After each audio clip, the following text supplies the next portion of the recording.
बढ़ते आगे बात जरा अब पाकिस्तान की करेंगे, क्योंकि पाकिस्तान के अंदर भी अब आने वाले वक्त में एक वफद जो खलीज के अंदर जंग है उस सिलसिले में एक वफद पाकिस्तान का दौरा कर रहा है। पाकिस्तान में मशरिकी वस्ता जंग पर अहम इजलास जिसमें सऊदी अरब, टर्की, मिस्र के वज़राए खारजा की शिरकत मुतवक्का है आने वाले हफ्ते के दौरान, और कशीदगी कम करने पर तफसीली बातचीत मुतवक्का है। शहबाज शरीफ से भी अहम मुलाकात इस सिलसिले में तय है। पाकिस्तान मशरिकी वस्ता में जारी कशीदगी के तनाजुर में एक अहम सफारती इजलास की मेजबानी करने जा रहा है, जिसमें सऊदी अरब, तुर्की और मिस्र के वज़राए खारजा शिरकत करेंगे। सरकारी बयान के मुताबिक पाकिस्तान के वज़ीर खारजा इसहाक डार की दावत पर यह आला सतही इजलास इस्लामाबाद में मुनक्कद होगा, और जहां खुत्ते में कशीदगी कम करने और दीगर अहम अमूर पर तफसीली तबादला ख्याल किया जाएगा। जराए के मुताबिक वफद कल शाम पाकिस्तान पहुंच जाएंगे, जबकि पीर को बाकायदा तौर पर 4 मुल्की इजलास होगा। इस दौरान गैर मुल्की वज़राए खारजा वज़ीर आज़म शहबाज शरीफ से भी मुलाकात करेंगे। पाकिस्तान इस वक्त ईरान और अमरीका के दरमियान एक अहम सफारती किरदार अदा कर रहा है और दोनों ममालिक के दरमियान पैगामात की तरसील में सालसी कर रहा है। इस्लामाबाद के तेहरान और खलीजी ममालिक के साथ करीबी ताल्लुकात इस अमल को मजीद मुअस्सर बना रहे हैं। तुर्की के वज़ीर खारजा के मुताबिक ये इजलास पहले तुर्की में मुनक्कद होना था, ताहम बाद में इसे पाकिस्तान मुंतकिल कर दिया गया। इधर जोहन विंडरफाल ने भी अंदिया दिया है कि अमेरिका और ईरान के दरमियान बराह रास्त बातचीत जल्द पाकिस्तान में मुतवक्का है, जबकि ईरानी मीडिया के मुताबिक तेहरान ने मुल्की अमरीकी सदर डोनाल्ड ट्रंप के अमन मंसूबे पर अपना रद्दअमल इस्लामाबाद के जरिए पहुंचाया है।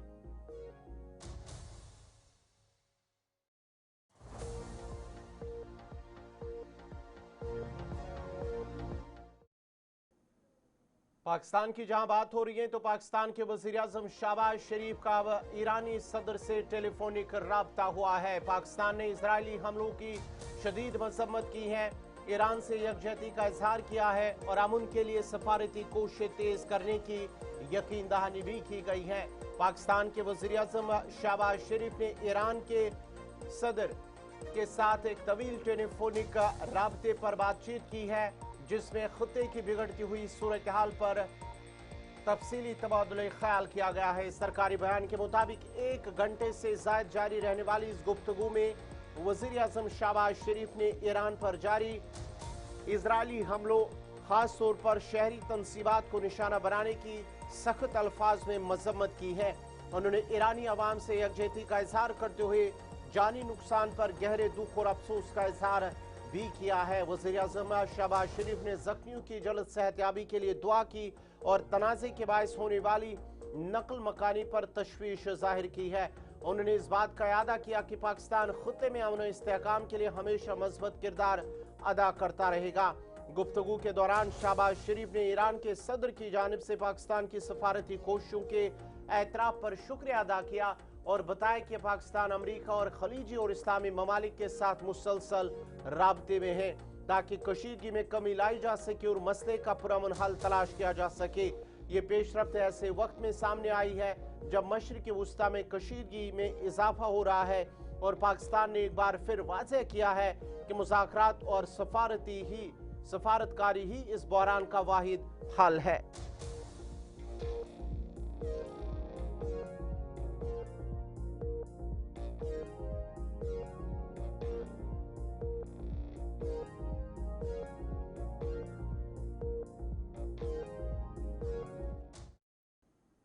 अब नाज़रीन दिल्ली की भी बात करते हैं, क्योंकि दिल्ली के अंदर भी अब एक इजलास मुनक्कद हुआ है। मगरबी एशिया में जारी बहरान के तनाजुर में वज़ीर दिफा राजनाथ सिंह की क़यादत में वज़रा के एक गैर रस्मी ग्रुप का इजलास नई दिल्ली में मुनक्कद हुआ है, जिसमें मौजूदा सूरत हाल जो मगरबी एशिया के अंदर बनी हुई है उस पर तबादुल ख्याल किया गया है। ज़राए के मुताबिक इजलास में खत्ते की ताज़ा सूरत हाल, सिक्योरिटी खदशात और भारत पर मुमकिन असरात का तफसीली जायजा लिया गया है। वज़रा ने इस बात पर गौर किया कि मगरबी एशिया में बढ़ती कशीदगी के बाइस तवानाई की सप्लाई, तिजारती सरगर्मियों और बैरून मुल्क मुकीम भारतीय शहरियों पर क्या असरात मुरतब हो सकते हैं। इजलास के दौरान इस बात पर भी जोर दिया गया कि खत्ते में मौजूद भारतीय शहरियों की सलामती को यकीनी बनाने के लिए तमाम जरूरी इकदाम किए जाएं हुकूमत ने सफारती सतह पर मुसलसल राब्ते बरकरार रखने और सूरत हाल पर गहरी नजर रखने का अज़म जाहिर किया है। जराए का कहना है कि हुकूमत हिंद सूरत हाल से निमटने के लिए हमजहती हिकमत अमली तैयार कर रही है ताकि किसी भी हंगामी सूरत हाल में फौरी और मुअस्सर कार्रवाई अमल में लाई जा सके।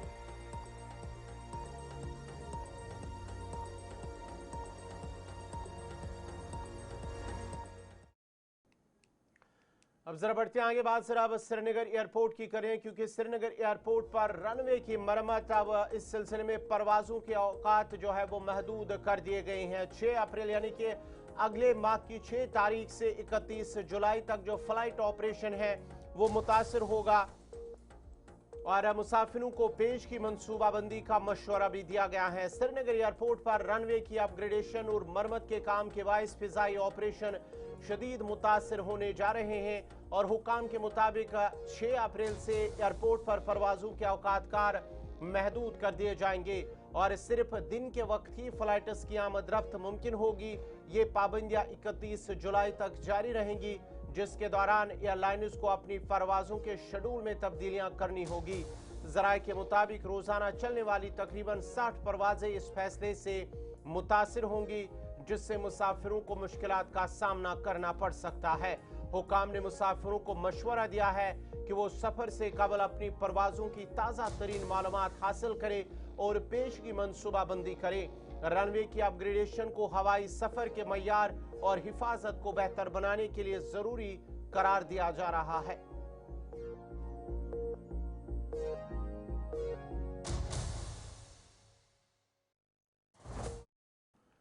इधर सयाहत से जुड़े माहिरीन और ताजरों ने तशवीश का इजहार करते हुए कहा है कि परवाजों में कमी से सयाहों की आमद मुतासर होगी जिसका बराह रास्त असर होटल, ट्रांसपोर्ट और दीगर वाबस्ता शोबों पर पड़ेगा। खासतौर पर सयाहत के शोबे पर इसके मनफी असरात मुरतब होने का खदशा जाहिर किया जा रहा है क्योंकि वादी कश्मीर में सयाहती सीजन अपने उरूज पर है। ताहम हुक्काम का कहना है कि यह काम हवाई सफर को मजीद महफूज और बेहतर बनाने के लिए नागुज़ीर है। देखिए, पीक टूरिज्म है, यही टाइम है। आजकल जो है 60 फ्लाइट्स ऑपरेट करते हैं और पीक सीजन में कोई 100 के करीब करते हैं। इफ़ेक्ट तो हो जाएगा लेकिन हमें उम्मीद है कि ये इसमें टाइम थोड़ा सा बढ़ा लेंगे, 9 to 5 के बजाय टाइम बनाएंगे। लेकिन दूसरी साइड से देखा जाए हम डिमांड भी करते हैं कि हमारे एयरपोर्ट की इम्प्रूवमेंट हो जाए, अपग्रेडेशन हो जाए, इसके बाद यानी इसका एक्सपेंशन किया जाए। उसके लिए भी ये ज़रूरी है कि टाइम टू टाइम ये ऐसे करें। अब हमें एक ही बात कहेंगे कि अगर और भी फ़्लाइट्स जो आते हैं टाइम करें, और भी फ़्लाइट से स्क्वीज़ करें, ज़्यादा से ज़्यादा फ़्लाइट आए क्योंकि हमारा पीक टूरिज़म यही टाइम होता है। हमें उम्मीद है कि टूरिज्म जो आना है वो तो आ जाएगा लेकिन थोड़ा सा कम हो जाएगा। रिस्ट्रिक्शंस की बात है, मैं समझता हूँ कि चूंकि ये पीक टाइम है तो इस टाइम पे ऑर्डिनरली तो नहीं होना चाहिए था। Ordinarily some other time should have been chosen for upgrading runway में। रनवे अपग्रेड करना है या मेंटेनेंस है, that's a part, I understand that. लेकिन एक ही चीज़ मुझे थोड़ा सा लग रहा है यहाँ पे अजीब कि एटलीस्ट नोइंग कि कश्मीर का जो मेन टूरिस्ट सीज़न है वो यही टाइम है। तो बट आई होप नाउ इनने सब प्रिकॉशंस लिए होंगे ताकि जिससे हमारी फ़्लाइट्स के आने जाने पे कोई ज़्यादा असर ना पड़े। एटलीस्ट मुझे पूरी उम्मीद है कि जितनी नंबर ऑफ़ फ़्लाइट्स हमें यहाँ प्लान्ड की थी उनने समर में या जो लास्ट ईयर आ रही थी उनमें कुछ कमी ना हो। तो मेरी आप इसमें एक ही हम्बल रिक्वेस्ट है गवर्नमेंट से, आजकल चूँकि करना है, ज़रूरी करना है, मेरी एक रिक्वेस्ट गवर्नमेंट से है, state government and government of India से, कि चूँकि अब हमारा जो नेटवर्क है रेलवेज़ का ऑलमोस्ट रेडी है, कम से कम वो चालू किया जाए अर्ली। उससे थोड़ा सा मुझे हेल्प मिलेगा क्योंकि अगर जो जम्मू या दिल्ली से डायरेक्ट ट्रेन स्टार्ट हो जाएंगी उससे शायद हमें थोड़ा सा ऑफसेट मिलेगा। तो मैं रिक्वेस्ट करता हूँ गवर्नमेंट से कि उसको भी एक प्रायोरिटाइज़ किया जाए, ट्रेन को जितनी जल्दी हो सके उसको ऑपरेट किया जाए। आपसे शेयर करना चाहता हूँ, हम भी चाहते हैं कि जो एयरपोर्ट हमारा है ये एक अच्छा खूबसूरत इंटरनेशनल एयरपोर्ट है, इससे बेटर बनना चाहिए। और जो रनवे हैं तो वो भी अच्छी होनी चाहिए, ज़्यादा से ज़्यादा फ्लाइट्स आए, इससे वेलकम स्टॉप की डेवलपमेंट हो रही है। अब जो ये पीक सीज़न के टाइम पे हो रही है तो इसमें कुछ खदशा जैसे ऑलरेडी मतलब टूरिज़्म का टाइम है, अभी अप्रैल से तो हमारा टूरिज़्म भी स्टार्ट हो रहा है, टिल अक्टूबर नवंबर तो रहता ही रहता है। और हम चाहते हैं कि जो इसमें डिस्टर्बेंसेस होगी due to air flight crafts जो मतलब डिले भी हो सकते हैं, कैंसिल भी हो सकते हैं, तो एक हमारी रिक्वेस्ट ये रहेगी कि कुछ ऑप्शनल इसमें होना चाहिए कि लोग भी जो हमारे ट्रैवलर्स हैं, टूरिस्ट्स हैं, लोकल्स हैं, जो भी ट्रैवलर्स हैं, वो ज़्यादा डिस्टर्ब ना हो जाए। और टूरिस्टों की मैं खासकर बात करूंगा कि वो अपने प्रोग्राम्स कैंसिल ना करें, क्योंकि हम एक्सपेक्ट करते हैं कि ये सीज़न हमारे लिए अच्छा जाए। फ्लाइट ऑपरेशंस 6 अप्रैल से लेकर 31 जुलाई तक रिस्ट्रिक्ट होने वाले हैं श्रीनगर इंटरनेशनल एयरपोर्ट में। जी हाँ, बिल्कुल बात करें तो श्रीनगर इंटरनेशनल एयरपोर्ट में 6 अप्रैल से लेकर 31 जुलाई तक जो है फ्लाइट ऑपरेशंस रिस्ट्रिक्ट होने वाले हैं, क्योंकि वहां पर मेंटेनेंस का काम होने वाला है रनवे पर। इसकी वजह से रिस्ट्रिक्शंस जो है वो फ्लाइट ऑपरेशंस में देखने को मिलेंगे, यानी कि कुछ घंटे जो है वो फ्लाइट ऑपरेशंस बंद रहेंगे। और ऐसे में कहीं ना कहीं हो सकता है फ्लाइट्स डिले भी हो सकती है और उसके साथ साथ कैंसिल भी हो सकती है, यानी कि इंटरप्शंस जो है वो देखने को मिल सकती है। लेकिन अब देखना है कि टूरिज्म की अगर हम बात करते हैं, पीक मंथ जो है वही होता है, सीजन टूरिज्म का रहता है अप्रैल से लेकर जुलाई तक, और जब वही डिले हो जाएगी तो बहुत ही ज़्यादा प्रॉब्लम्स होने वाले हैं। अब देखना है कि क्या कुछ जो है इसके नताइज निकलते हैं। फिलहाल के तौर पर 6 अप्रैल से लेकर 31 जुलाई तक जो है इसी तरीके से इंटरप्शंस देखने को मिलेगी। कुछ घंटे जो है वो एयरपोर्ट बंद रहेगा, यानी कि फ्लाइट ऑपरेशन जो है पूरी तरीके से उस वक्त बंद रहने वाले हैं, यानी कि ना ही जो है वहां से फ्लाइट्स आएगी ना ही यहाँ से जाएगी। अब बस देखना है कि क्या कुछ जो है वो रहने वाला है। श्रीनगर से गुलिस्तान टीवी के लिए मैं नातिका भट्ट। जम्मू कश्मीर के वज़ीर आला उमर अब्दुल्ला ने वज़ीर आज़म नरेंद्र मोदी की ज़ेर सदारत होने वाली अहम मीटिंग के हवाले से बताया है कि इजलास खुश असलूबी से मुनक़्क़द हुआ है। उन्होंने कहा है कि इस मीटिंग में मुल्क भर की रियासतों और मरकज़ के ज़ेर इंतज़ाम इलाकों के वज़राए आला ने शिरकत की। ताम 5 ऐसी रियासतों के वज़राए आला शरीक नहीं हुए जहाँ इस वक्त इंतखाबात की सरगर्मियाँ जारी हैं। वज़ीर आला के मुताबिक वज़ीर आज़म नरेंद्र मोदी ने इजलास के दौरान यकीन दहानी कराई है कि मुल्क में LPG, पेट्रोल और डीजल का वाफिर ज़ख़ीरा मौजूद है और किसी भी किस्म की किल्लत का अंदेशा नहीं है। प्राइम मिनिस्टर साहब के हवाले से एक मीटिंग बुलाई गई थी। मीटिंग में तमाम चीफ मिनिस्टर्स मौजूद रहे, मां सिवाय वो 5 रियासतें जहां इलेक्शन होने जा रहे हैं। मीटिंग के दौरान कैबिनेट सेक्रेटरी साहब की तरफ से एक डिटेल प्रेजेंटेशन हमें दी गई। प्रेजेंटेशन में मौजूदा हालात के बारे में जो दिक्कतें सामने आ रही हैं, खासकर स्टेट ऑफ हॉर्मूज को लेके और वेस्ट एशिया में जो जंग के शुरू होने के बाद, और उसके बाद हमें ये भी बताया गया कि किस तरह फ्यूल और एसेंशियल सप्लाईज की जो सप्लाई है उसको किस तरह बरकरार रखा जा रहा है। और कैबिनेट सेक्रेटरी की तरफ से, गवर्नमेंट ऑफ इंडिया की तरफ से हम सबको यकीन दिलाया गया है कि किसी चीज़ की कमी नहीं है। और यही बात मैं लोगों तक पहुंचाना चाहता हूं, क्योंकि अफवाहें बहुत चलती हैं और अफवाहों के बाद आपने खुद यहाँ देखा होगा पेट्रोल पंपों के बाहर लाइनें लगी, लोगों ने गैस के सिलेंडर हासिल करने की कोशिश की। रोज़ हम अपने सप्लाई पोजीशन को जो है मॉनिटर कर रहे हैं। हमारे पास अभी फ़िलहाल गैस सिलेंडरों की अगर हम बात करें, डीजल, पेट्रोल, केरोसिन, किसी चीज़ में कमी नहीं है। और गवर्नमेंट ऑफ इंडिया ने भी हमें अश्योर किया है कि सप्लाई जो है वो जारी रखा जाएगा। जंग के शुरू होते ही आपको याद होगा कि गैस सिलेंडरों में एक कटौती लाई गई कमर्शियल के लिए। डोमेस्टिक के लिए 100% जो है हमें इजाज़त दी गई थी बांटने की। कमर्शियल में पहले उन्होंने 20% पे उसको सीलिंग रखा, अब उस सीलिंग को बढ़ा के 70% किया हुआ है। तो हम उम्मीद करते हैं कि किसी तरह की कमी नहीं होगी।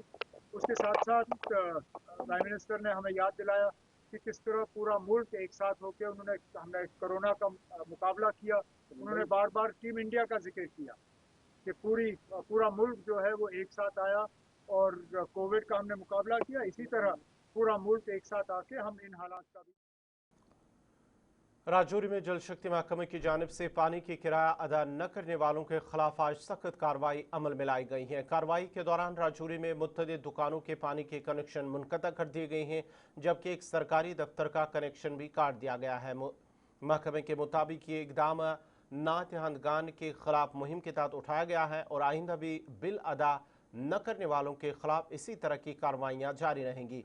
हुकाम ने अवाम से अपील की है कि वो बरवक्त बिल अदा करें ताकि किसी भी किस्म की परेशानी से बचा जा सके।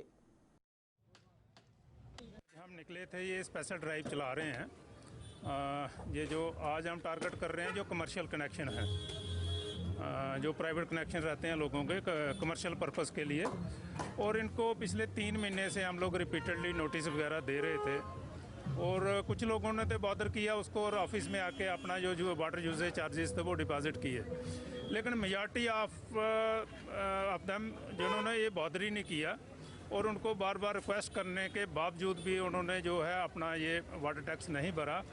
उसी के सिलसिले में आज हमने ये जो इलीगल जहाँ बोल लो जहाँ डिफ़ॉल्टर्स हैं जो इनके आज हम कनेक्शन काट रहे हैं।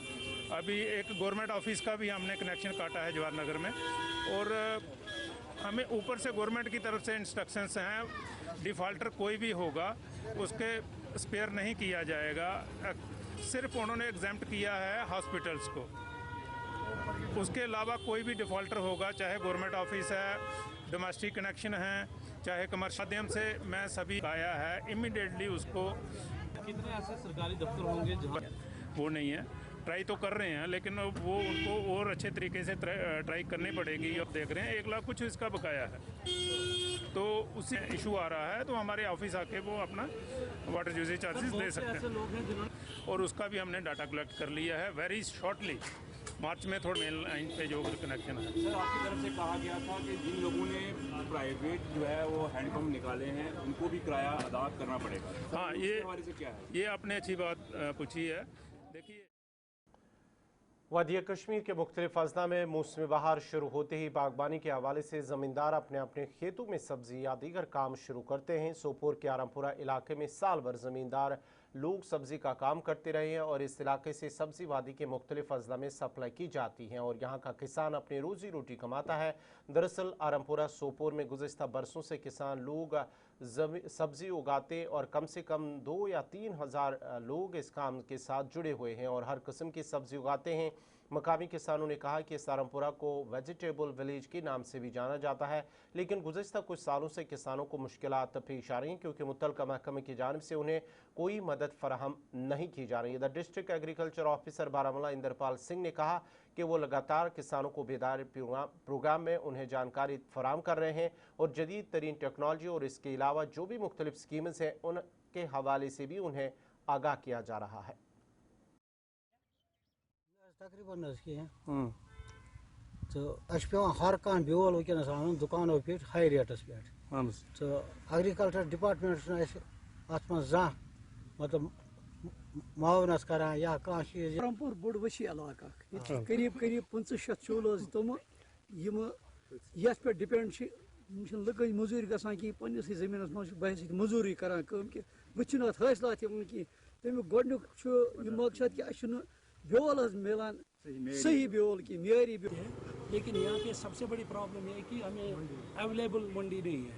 हमने इससे पहले भी दरखास्त किया था, यहाँ के जो SDM है उनको बोला था कि हमें आगे मंडी किसी जगह दीजिए। अगर उनको उसके बाद भी किसी चीज़ का कोई प्रॉब्लम हो तो वो हमारे पास आकर हमारी अपनी प्रॉब्लम हम उनकी प्रॉब्लम का ज़ाला ज़रूर करेंगे।